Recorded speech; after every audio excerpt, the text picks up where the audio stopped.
नाजरीन आदाब, आप सभी का इस्तकबाल है मुनसिफ टीवी के खास प्रोग्राम हेल्थ और हम में। एक ऐसा शो जहां हम बात करते हैं आपके हेल्थ से जुड़े ज़रूरी टॉपिक्स पर सिंपल और समझने लायक अंदाज में। आज हम बात करेंगे लंग हेल्थ और उसके प्रिकॉशंस के बारे में। सांस लेने में दिक्कत, पोल्यूशन और लाइफस्टाइल के बढ़ते असर के बीच लंग्स की देखभाल बहुत ज़रूरी है। इस इम्पॉर्टेंट टॉपिक पर रोशनी डालने के लिए हमारे साथ स्टूडियो में आज मौजूद है डॉक्टर विश्वेश्वरन बालासुब्रमण्यन। आप बतौर senior interventional pulmonologist Yashoda hospital Somajiguda Hyderabad में अपनी खिदमत अंजाम दे रहे हैं। डॉक्टर साहब, आपका बहुत बहुत स्वागत है हमारे शो में। Thank you ma'am, thank you. कैसे हैं आप? मैं अच्छा हूँ, आप कैसे हो? जी बिल्कुल ठीक। तो सबसे पहले हम शो का आगाज इसी सवाल से करते हैं कि लंग हेल्थ हमारे ओवरऑल लाइफस्टाइल पर, हमारे ओवरऑल जिंदगी पर कितना ज्यादा इंपॉर्टेंट रोल प्ले करती है? अगर हम लंग के बारे में बात करेंगे, वो सबसे इम्पोर्टेंट वाइटल ऑर्गन है।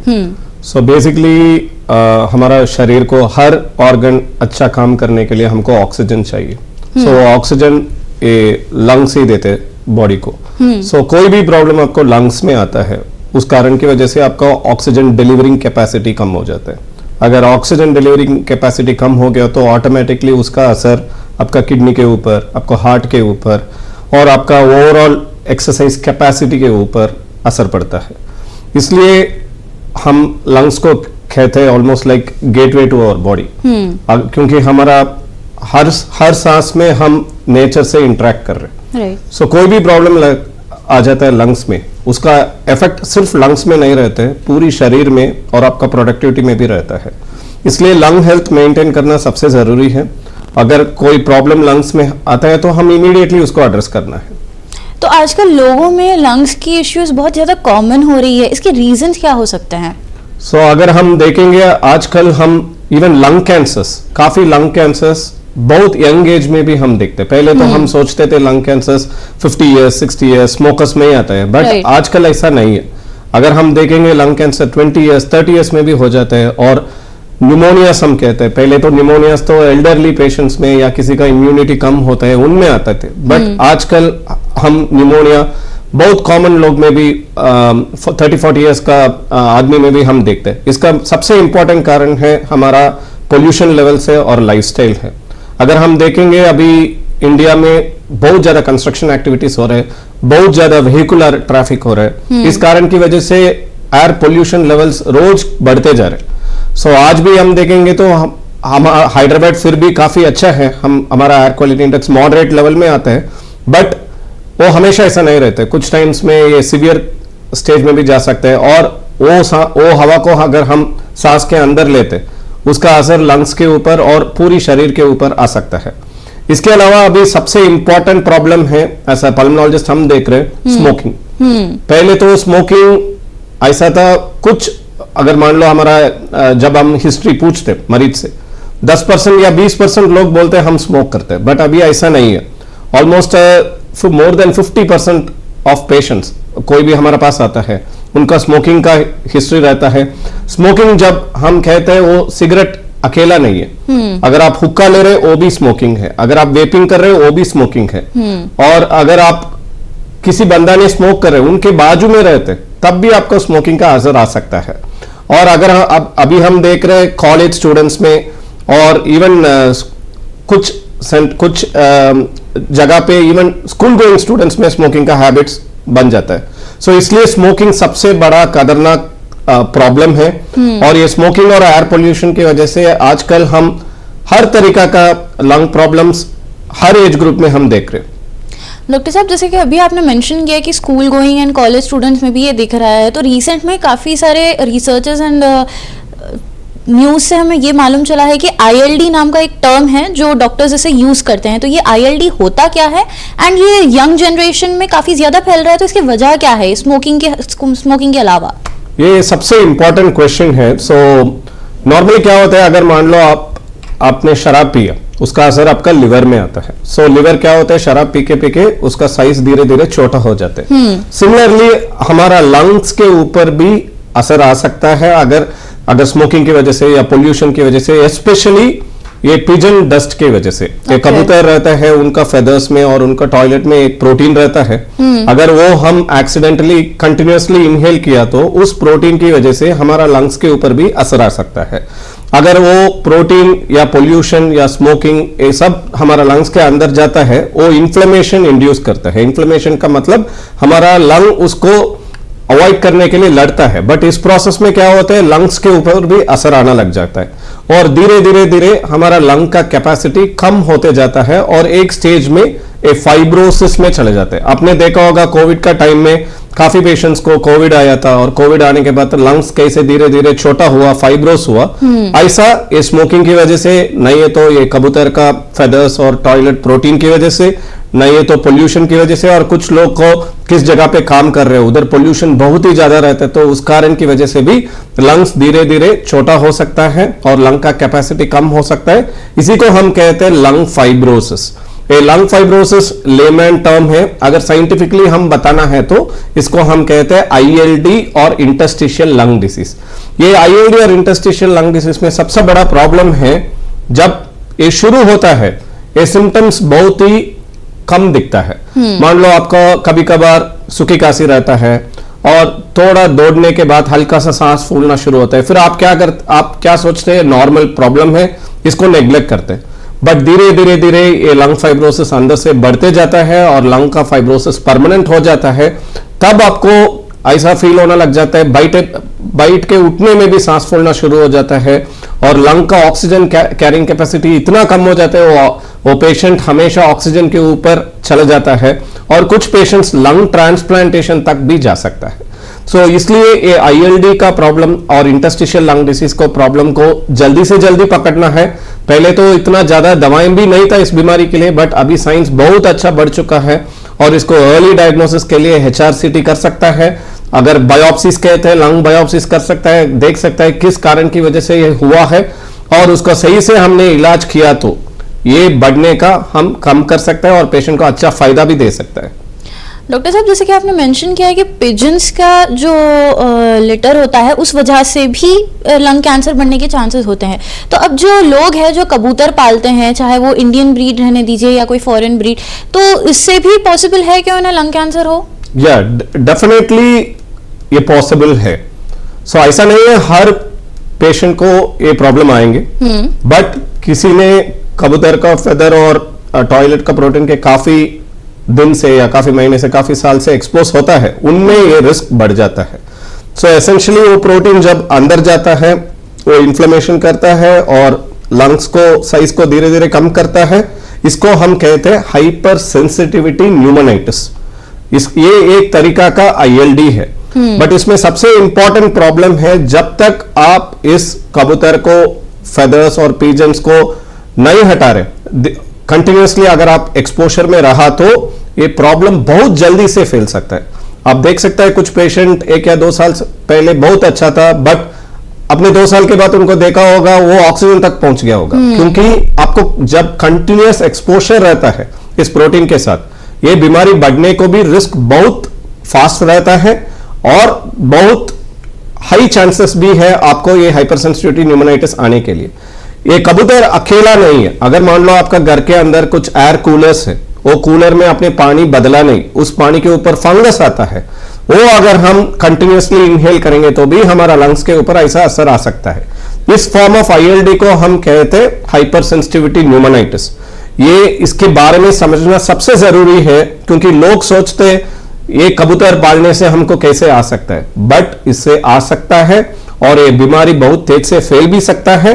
अगर आपने सही टाइम में डायग्नोस करके इसको ट्रीट ना करेंगे, आप परमानेंट ऑक्सीजन रिक्वायरमेंट में भी जा सकता है और कुछ पेशेंट लंग ट्रांसप्लांटेशन तक भी जाता है। सो ये अवेयरनेस सबसे जरूरी है। अब हम बात करें डायग्नोसिस की, तो कैसे किसी को पता चलेगा कि हमें लंग कैंसर है और हमारे लंग्स खराब हो रहे हैं, यानी कि अर्ली सिम्टम्स क्या है लंग कैंसर होने के या लंग्स खराब होने के? सो अगर हम देखेंगे, अगर किसी को कोई भी मरीज को 2 हफ्ते से काशी लगातार रहा तो, नहीं है तो काशी के साथ कितना भी खून आए तो, ये 1 चम्मच हो सकता है या ज्यादा भी हो सकता है, कभी भी काशी के साथ खून आया तो वो इंपॉर्टेंट वार्निंग साइन है। इसके अलावा आपको अनएक्सप्लेन्ड ब्रेथलेसनेस, इसका मतलब सांस की तकलीफ है बट आपको समझ नहीं आ रही वो सांस की तकलीफ किस कारण की वजह से आ रहे, नहीं है तो अनएक्सप्लेन्ड फीवर, मान लो 1 हफ्ते से ऊपर लगातार फीवर रह रहे, शाम को टाइम ऐसा आपको महसूस कर रहे आपका बॉडी शरीर में एनर्जी नहीं है और फीवर बढ़ते जा रहे, नहीं है तो भूख कम होना लग जाता है, नहीं है तो अनएक्सप्लेन्ड लॉस ऑफ वेट, अगर मान लो आपका वेट भी धीरे धीरे कम होते जा रहे, नहीं तो आपको कोई भी चेस्ट पेन है हार्ट कारण की वजह से नहीं है बट आपको अनयूजुअल चेस्ट पेन रहता है, ये सब अर्ली वार्निंग साइंस है।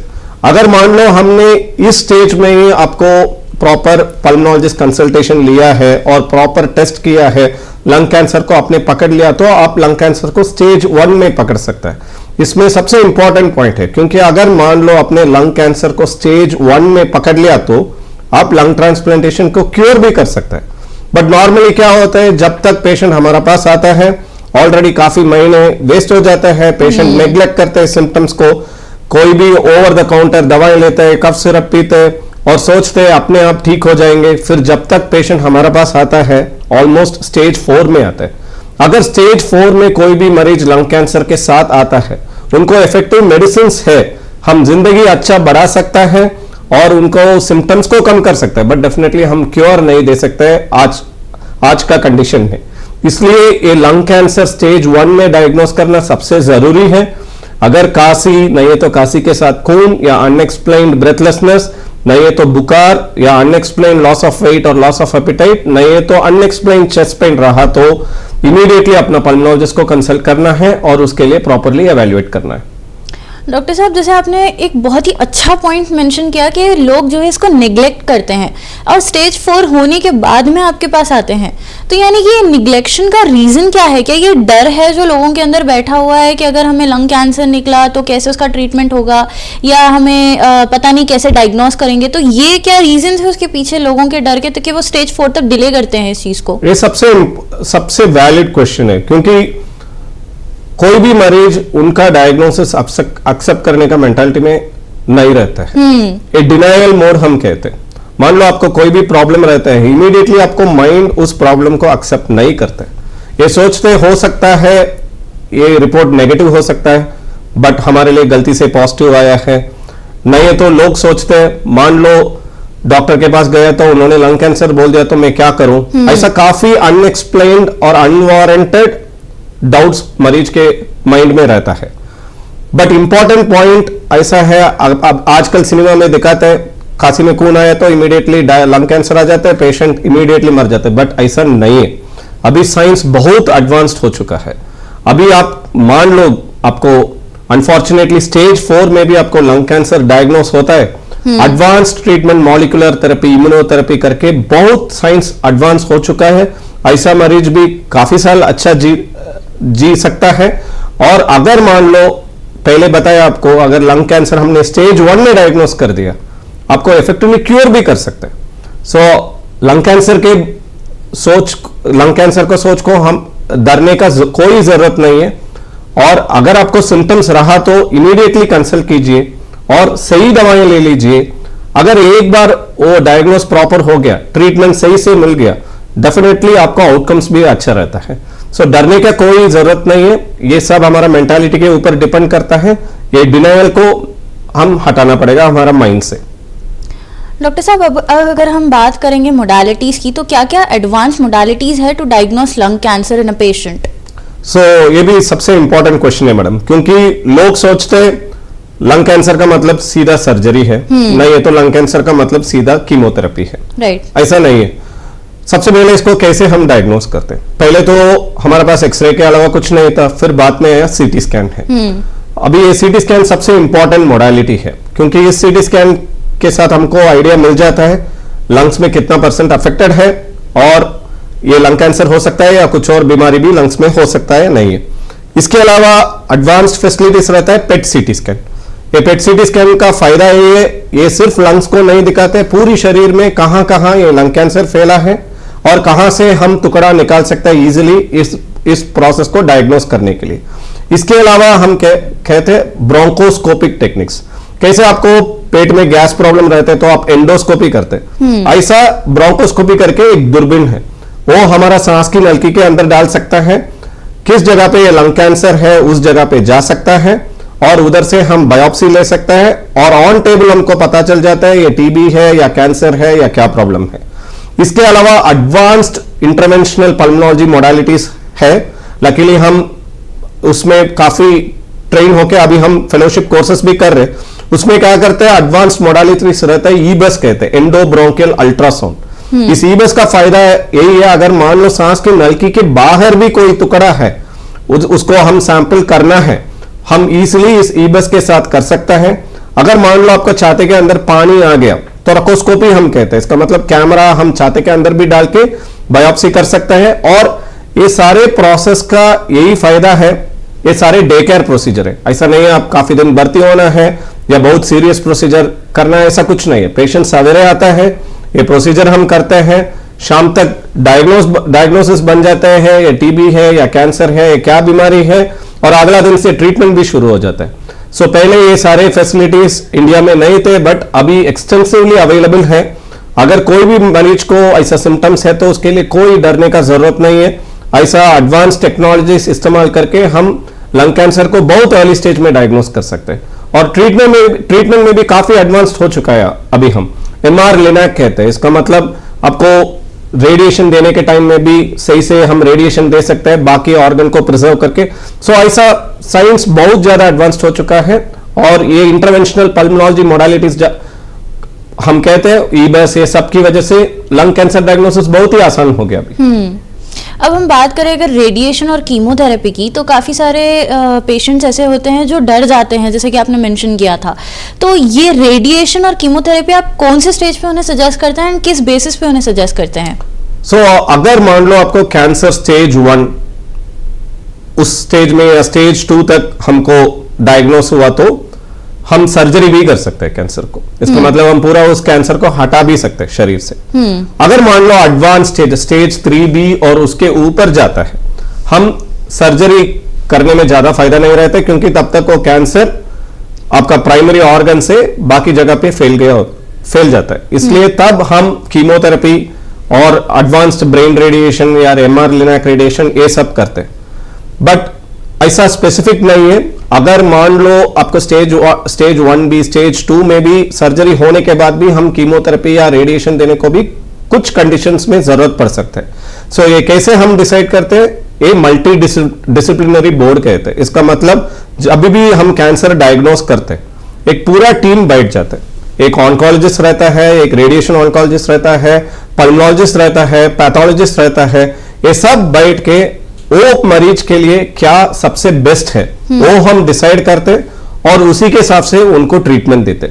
इसलिए तो ऐसा फैसिलिटीज होने के सेंटर्स में कैंसर का आउटकम्स भी बहुत ही अच्छा रहता है, क्योंकि अर्ली स्टेज में डायग्नोस हो जाता है, इमीडिएटली मल्टीडिसिप्लिनरी डिस्कशन हो जाता है, इमीडिएटली उनको सही ट्रीटमेंट भी मिल जाता है और पेशेंट अच्छा होके भी जाता है।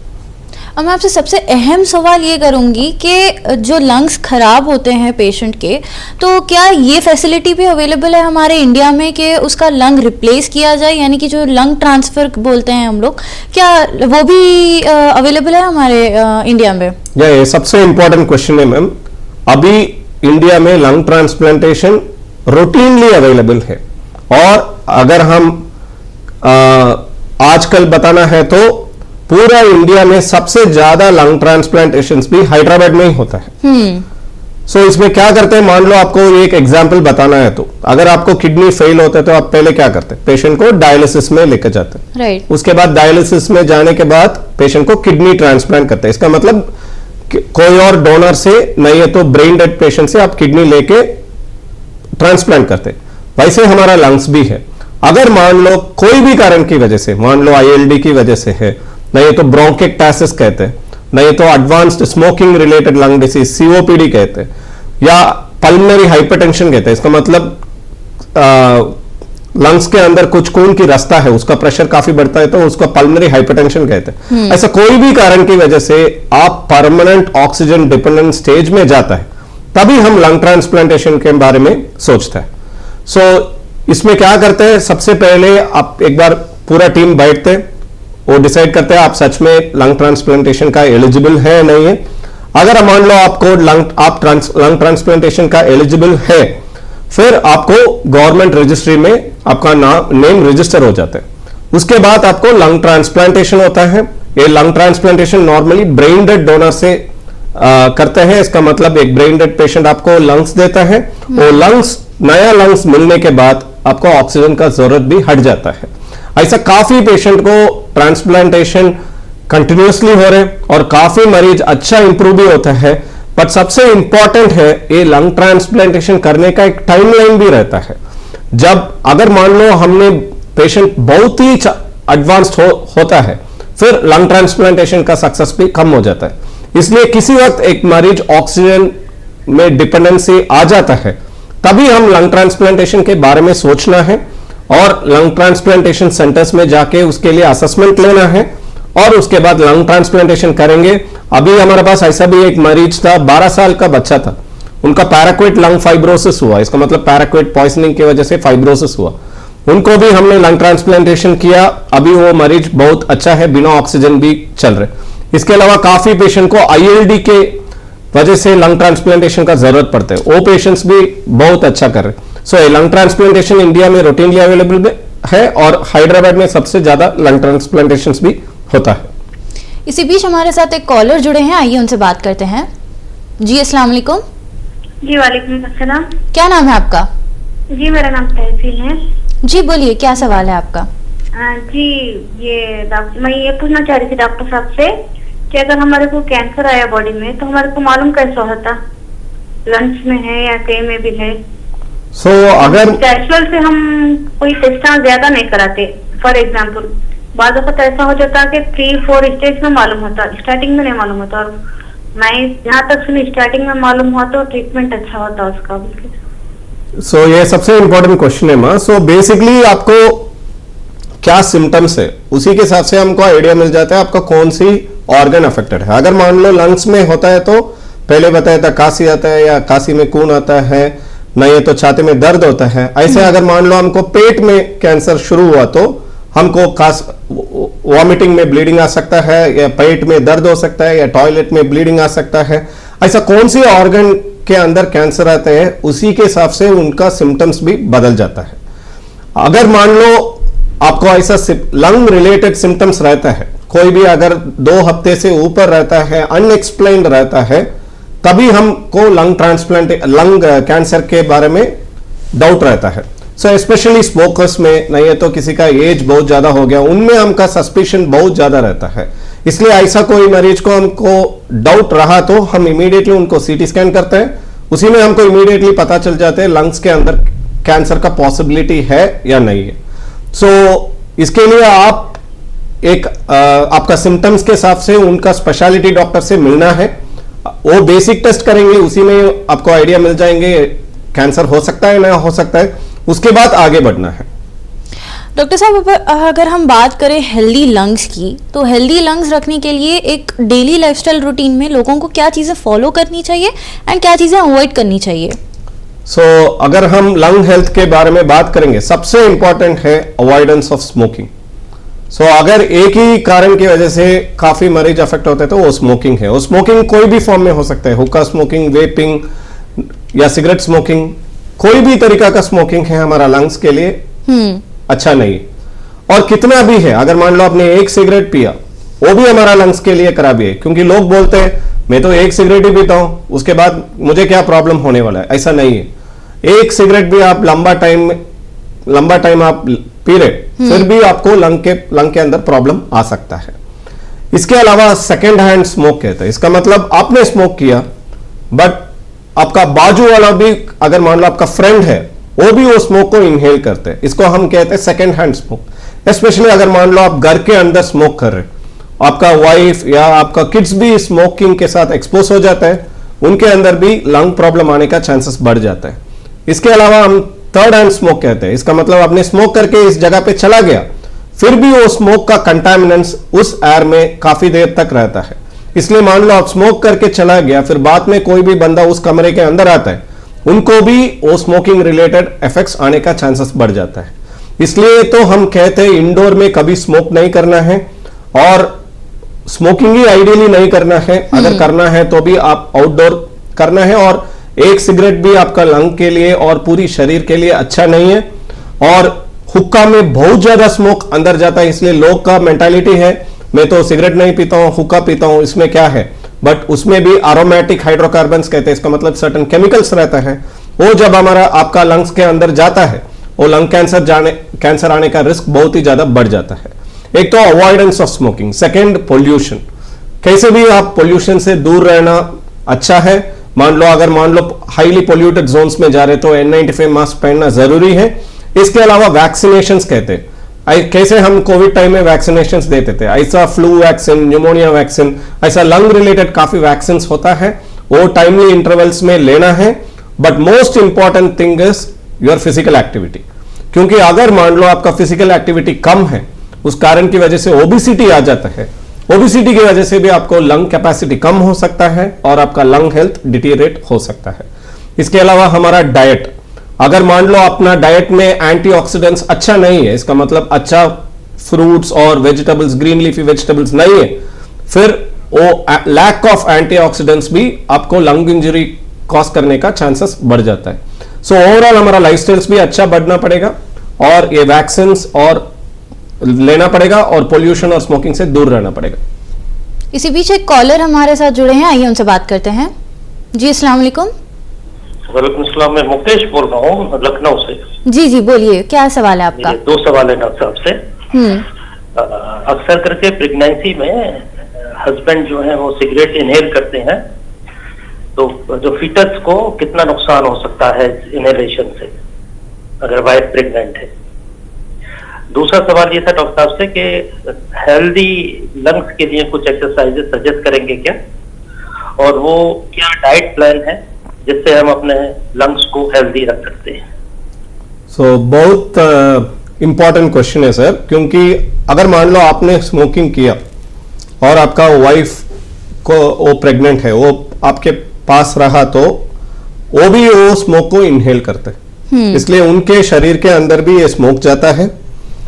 और बहुत ज्यादा साइंटिफिक एविडेंस है, अगर कोई भी प्रेग्नेंट फीमेल स्मोक कर रहे, वो स्मोकिंग की वजह से उनको बच्चा के ऊपर असर आ सकता है। फॉर एग्जाम्पल अबॉर्शन हो सकता है, प्री टर्म डिलीवरी कहते हैं, इसका मतलब डेट आने से पहले भी डिलीवरी हो सकता है। लो बर्थ वेट बेबीज कहते हैं, इसका मतलब बच्चा का साइज छोटा हो सकता है, और बच्चों के अंदर लंग प्रॉब्लम्स आने को भी रिस्क बढ़ जाता है।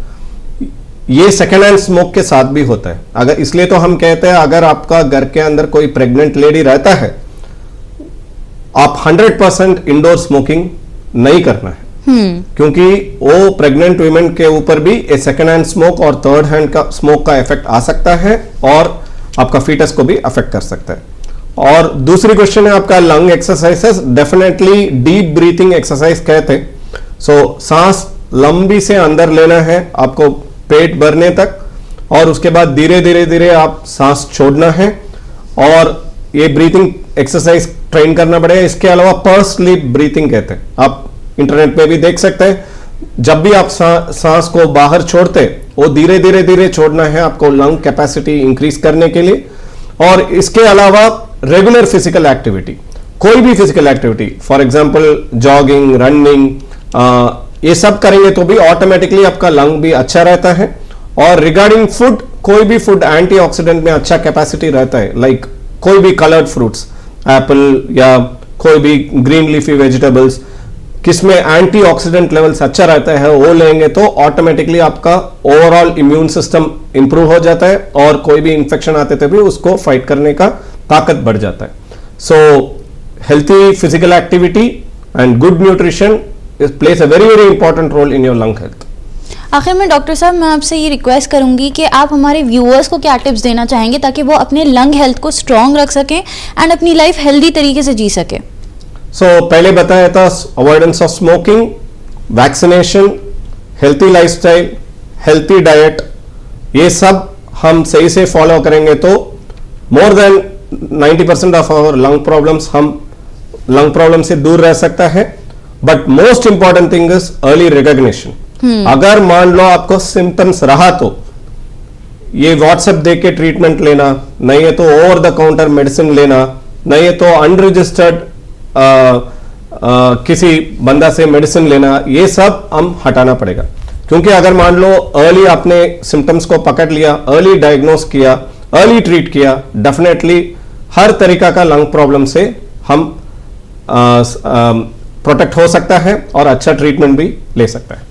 बहुत बहुत शुक्रिया डॉक्टर साहब आपका हमारे साथ जुड़ने के लिए, इतनी अहम टॉपिक पर मालूमात हमें देने के लिए। Thank you. नाज़रीन, आज के हेल्थ और हम एपिसोड में हमने लंग हेल्थ के बारे में जाना कि कैसे पोल्यूशन, स्मोकिंग और लाइफस्टाइल हमारे लंग्स को अफेक्ट करते हैं और उनकी प्रोटेक्शन के लिए क्या प्रिकॉशंस हमें लेना चाहिए। डॉक्टर साहब ने सिंपल और हेल्पफुल टिप्स शेयर किए, जैसे साफ हवा लेना, एक्सरसाइज करना और रेगुलर चेकअप करवाना। बस याद रखिए, हेल्दी लंग्स का मतलब है हेल्दी लाइफ। मिलते हैं नेक्स्ट एपिसोड में एक नए हेल्थ टॉपिक के साथ। तब तक के लिए मुझे दीजिए इजाजत और आप बने रहें मुंसिफ टीवी के साथ।